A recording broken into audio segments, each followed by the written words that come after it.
Felicitaciones, Vanina Herrador. Tu receta es la ganadora de Cocinar es más fácil con el G en la categoría de pastas y se llama ravioles de ricota y jamón. Y la vamos a estar cocinando hoy en vivo con nuestro ayudante de cocina en microondas el G. Ahora bien, acá tenemos los ravioles de ricota y jamón que preparamos siguiendo los pasos de la receta que nos enviaste. Lo que yo te recomiendo para la cocción es que agarres el bol de vidrio apto para microondas y lo coloques durante 5 minutos a potencia máxima en el microondas LG, así el agua toma temperatura y evitas que la cocción te salga o gomosa o pegajosa. Muy bien, lo vamos a poner durante 5 minutos. Acá está, muy bien. Evitamos que se nos caiga. Es 1 litro de agua. Muy bien, Vanina, el microondas ya nos avisó.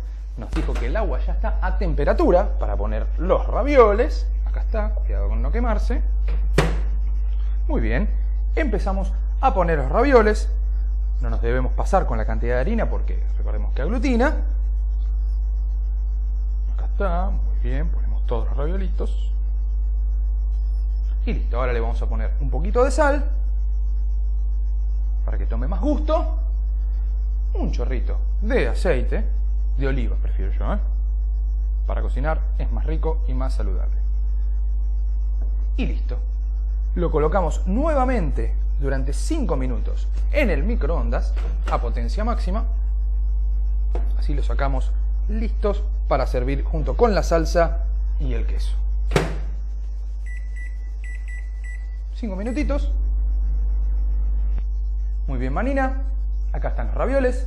Ahora le vamos a poner la salsa. Yo elegí la pomarola.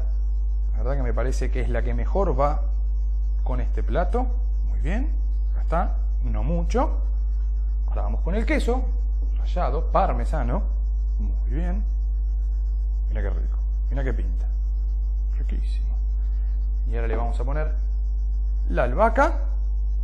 Muy bien. Vamos con la pimienta. Para mi gusto, habría que ponerle pimienta. Perfecto. Listo. Acá está tu receta. La verdad, no fue muy fácil cocinarla. Todo gracias a nuestro ayudante de cocina, el microondas LG. Te felicitamos una vez más por ser la ganadora de Cocinar es más fácil con el G en la categoría de pastas. Y recordá que puedes ver este y otros videos de Cocinar es más fácil con el G en nuestro canal oficial en YouTube, en donde nos podés dejar tus comentarios o sugerencias o incluso ver los videos de tips para microondas de mi amigo Darío. Muchas gracias por participar y nos vemos en el próximo concurso.